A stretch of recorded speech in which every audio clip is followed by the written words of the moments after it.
और ऐसे ही कई बच्चे जो घर से लापता हो जाते हैं, हमने उनको कोठों से रेस्क्यू कराए लड़कियों के, और जब उम्र पता चली है तो 14 साल 15 16 साल की लड़कियां मिसिंग, यानी लापता होने के बाद आगे क्या होता है ये कोई नहीं जानता। अगर आपके घर में भी बच्चियां हैं तो यह खबर आपके लिए महत्वपूर्ण हो सकती है। जहां पूरे देश समेत मध्य प्रदेश राज्य में बच्चियों के गुम हो जाने और उनके गुम हो जाने के बाद उनका पता न लगने की समस्या हो रही है, तो वहीं ऐसे में इन सब के बीच में एक संस्था काम कर रही है जिसका नाम मनोबल है, और जो बता रही है कि किस तरीके से बच्चियों का रेस्क्यू किया जा रहा है। तो वहीं वह यह भी बता रही है कि घर छोड़कर भाग जाने वाली लड़कियों के हालात क्या होते हैं। ऐसे में मनोबल संस्था के प्रमुख ने हमसे बातचीत की है और हमारे सारे सवालों का जवाब देने का प्रयास किया है। क्या कुछ ये कह रही हैं, आइए दिखाते व सुनाते हैं। वैसे तो देश में बहुत सारी ऐसी संस्थाएं हैं जो कि बच्चियों, बालकों और अलग अलग क्षेत्र में काम कर रही हैं और जिनका मुख्य उद्देश्य समाज को सुधारना है। ऐसा ही एक संगठन है, एक एनजीओ है जो मनोबल है, जिसका मुख्य उद्देश्य क्षेत्र से खो रही नाबालिग अबोध बच्चियों के बारे में उनका रेस्क्यू करना है, उन्हें घर वापसी जिसे कहा जाता है, घर वापस लाना है।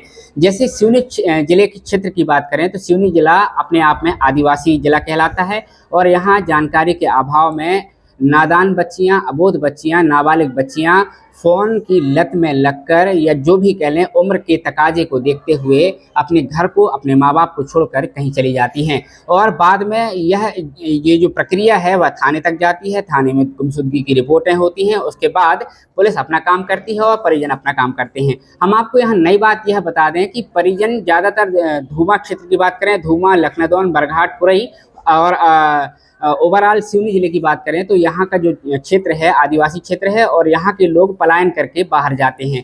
आपको यह भी बता दें कि माता पिता अपने बच्चों को घरों में छोड़कर मजदूरी के हिसाब से बेंगलोर और नागपुर, हैदराबाद की ओर जाते हैं और इसी कड़ी में नाबालिग बच्चे या बच्चियाँ कहीं ना कहीं गलती कर बैठते हैं।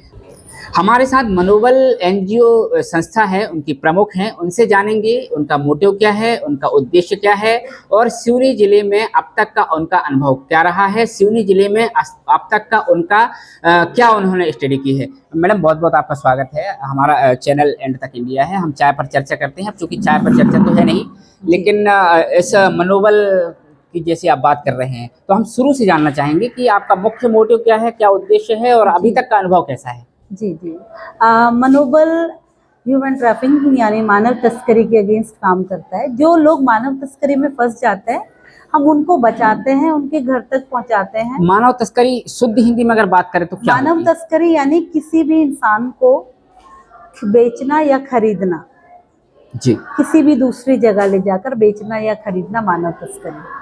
अमूमन यहाँ सिवनी जिले की बात करें तो ज़्यादातर आपने केसेस देखा होगा, थाने की रिपोर्ट्स अगर उठाई होंगी तो ज़्यादातर नाबालिग बच्चियों के घर से भाग जाने की खबरें हमें मिली हैं और कुछ हद तक पुलिस ने कुछ केसेस में ये सफलता पाई है और बाद में पुलिस ये बताती है कि घर से लड़ झगड़ कर वह चली गई थी। तो ऐसे कुछ हैं आपके पास ऐसे रिपोर्ट्स?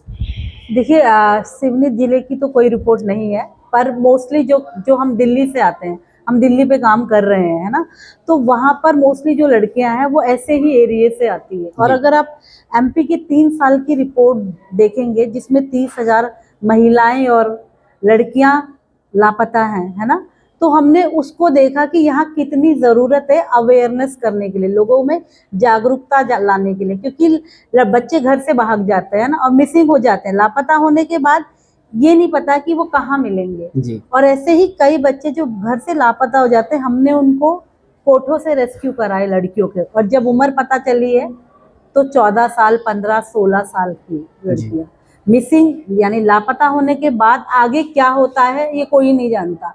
पर हम इस फील्ड में काम करते हैं, मानव तस्करी के अगेंस्ट काम करते हैं, तो हम बहुत चौकन्ने रहते हैं इस चीज़ के लिए कि हम जहाँ जाए, जब हम उनको बचाते हैं, रेस्क्यू करते हैं कोठों में जाके, तो एटलीस्ट हमें उनको पता चले कि वो किस उम्र की है, कहाँ की रहने वाली है और वहाँ उनकी मिसिंग कंप्लेन है कि नहीं, वो उनका आधार कार्ड, हम सब कुछ चेक करते हैं। जब हमें अभी रिसेंटली हमने एक केस करा था, जब हमने रेस्क्यू करा तो हमें पता चला लड़की 14 साल की है जी और वो यूपी की है जी। और हम खुद शॉक्ड हो गए ना, तो मीन्स तो हमें कितनी ज़रूरत है जो बच्चे अभी स्कूलों में हैं उनको अवेयर करने के लिए। अगर हम उनको यहीं पर जागरूक कर देंगे तो यहीं पर ग्रास रूट पे ही चीज़ें रुक जाएंगी, जी। है ना। इसीलिए हमने सिवनी को चुना है, एमपी को चुना है कि हम यहाँ आके बच्चों को स्कूलों में जाके अवेयर करें, जागरूक करें, ताकि बच्चे समझे, वल्नरेबिलिटी को, खतरे को भांपे और यहीं पर सुरक्षित रहें। यह खबर उन परिवारों के लिए महत्वपूर्ण है जिनके घरों से बच्चे जा चुके हैं। हम आपको बता दें कि अगर आपके घर में कोई बच्ची लापता है तो उसे यह समझकर मत भूल जाइए कि वह किसी लड़के के साथ भागी है। संभवतः यह भी हो सकता है कि वह कहीं किसी के हाथों खरीदी जा चुकी हो या किसी के हाथों बेची जा चुकी हो। मैडम, आपसे जानना चाहेंगे कि सिवनी जिले की अगर आपने अभी तक जो स्टडी की है और जितने आप स्कूलों में गए हैं, क्या रिस्पॉन्स बच्चियों का मिला है और क्या अभी तक आपने पाया है? अभी हम जितने स्कूलों में गए ना, मोस्टली स्कूल में ना कोई मानव तस्करी के बारे में नहीं जानता है, जी। है ना। जब हम अपराध के बारे में नहीं जानते तो हम अवेयर ही नहीं है जी। और जागरूक ही नहीं है। और हमें ये भी नहीं पता कि हमारी सरकार ने मानव तस्करी के लिए एक एक्ट बनाया है, ITPA एक्ट, है ना, जो इस अपराध को रोकने के लिए बनाया गया है। ना तो हमें अपराध के बारे में पता है, ना उसका रोकने के प्रावधान के बारे में पता है। तो जब उनके बारे में बात करी तो लड़कियों को, बच्चों ने बहुत अच्छा रिस्पांस दिया, क्वेश्चन पूछे और पूछा कि हम कैसे सतर्क रह सकते हैं। जी। तो जैसे हम बच्चों को बताते हैं कि आपको जल्दी किसी पे ट्रस्ट नहीं करना है, किसी के बहकावे में नहीं आना है। अगर आपके पड़ोस में कोई है, कोई बॉयफ्रेंड बन रहा है, तो जल्दी से ट्रस्ट नहीं करना है। आप इस एज में नहीं हो कि कोई डिसीजन ले सको, कोई निर्णय ले सको। तो अभी आप 18 से नीचे हो, अभी आपको पढ़ना है, पढ़ाई में फोकस करना है ना। तो आपको उस चीज़ का भी ध्यान रखना है कि आप पढ़ाई के साथ साथ आप कैसे अपने आप को सेफ रख सकते हैं। मैडम, आपसे ये भी जानना चाहेंगे, ये जो मनोबल संस्था है, कितने लोग इसमें काम कर रहे हैं और अभी तक का जो आपका अनुभव है, कितने केसेस में आप स्टडी कर चुकी हैं और कितनों की घर वापसी हो चुकी है? अगर हम बात करें तो हमारे पास अभी 12 लोग हैं टीम में, और जिसमें से लॉयर्स भी हैं, जिसमें से सोशल वर्कर हैं, मीडिया टीम है, काउंसलर है, साइकोलॉजिस्ट है। तो सब अलग अलग डिपार्टमेंट है हमारा, सब इतने 12 लोग हमारे पास हैं जो हम काम करते हैं। रेस्क्यू तो करें तो हम लोगों ने 200 से ज़्यादा लोगों को रेस्क्यू करा है, जिसमें बालिग और नाबालिग दोनों हैं। नाबालिग तो आप सोचिए, हमने इंडियन को करा है, और जो इंडियन में नाबालिग और बालिग दोनों है। अगर हम इंटरनेशनल की बात करें तो अफ्रीकन्स, हमारी जो जितनी लड़कियों हमने रेस्क्यू करा है वो सारी लड़कियां मेजर थी, पर ऑनलाइन पासपोर्ट बनाने के थ्रू, ऑनलाइन ट्रैफिकिंग के थ्रू इंडिया लाई गई थी, और प्रोस्टिट्यूशन के यानी कि गंदे काम में लगाया गया था उन्हें जबरदस्ती। फिर हमने उनको निकाला और फिर उनकी कंट्री भेजा। ऐसे ही मतलब अभी हमने कम से कम 10 लड़कियों को तो उनकी कंट्री भेजा है, बाकी और लड़कियां अभी हमारे कांटेक्ट में हैं जिनको हमें भेजना है। आपसे मैडम ये भी जानना चाहेंगे, क्या ये सिर्फ शैक्षणिक संस्थाओं में भर आप काम करते हैं या ग्रामीण और रूरल एरिया में जाकर एक नुक्कड़ सभा, जो नुक्कड़ नाटक वगैरह, वो भी होता है? हम करते हैं, क्योंकि ऐसा नहीं है कि स्लम एरिया या ग्रामीण सिर्फ यहीं पर है। दिल्ली में भी ऐसी वनरेबल जगह है जहाँ पर लड़कियां आज भी मिसिंग हो रही है, आज भी चाइल्ड मैरिज हो रही है ना, आज भी बच्चे बेचे जा रहे हैं, चाहे हॉस्पिटल में बेचे जा रहे हैं। तो हम उस हर जगह जाने का कोशिश करते हैं या रीच आउट करते हैं जहाँ ऐसी वनरेबल जगह है, जहाँ स्लम एरिया है, जहाँ हम लोगों को जागरूक कर सके। और हम नुक्कड़ नाटक भी करते हैं। हम अपनी एक छोटी सी मूवी दिखा के, चलचित्र के द्वारा हम उन लोगों को बता के करते हैं कि आप कैसे इससे सेफ रह सकते हैं और कैसे इससे जागरूक रह सकते हैं इसके प्रति। एक अंतिम सवाल आपसे ये रहेगा कि रेस्क्यू करते समय कोई ऐसी परेशानी नहीं हुई? कभी कभी होता है कि आप मान लीजिए फॉर एग्जांपल आप धूमा की किसी लड़की को दिल्ली पकड़ने गए या आपको पता चला कि ये मिसिंग है और वहाँ आपको उसकी जानकारी लग गई, तो कभी ऐसा लड़ाई झगड़े का या ऐसा कोई माहौल कभी बना, ऐसा कोई क्रिएट हुआ, कोई ऐसा अनुभव आपका? बहुत बार हुआ है और हर बार होता है। रेस्क्यू करना ना बहुत मुश्किल होता है। ऐसा नहीं है, रेस्क्यू वर्ड बहुत ऐसा लगता है बहुत इजी वर्ड है ना, पर हम 27 घंटे जागे हैं एक बच्चे को बचाने के लिए। तो ये बहुत मुश्किल होता है।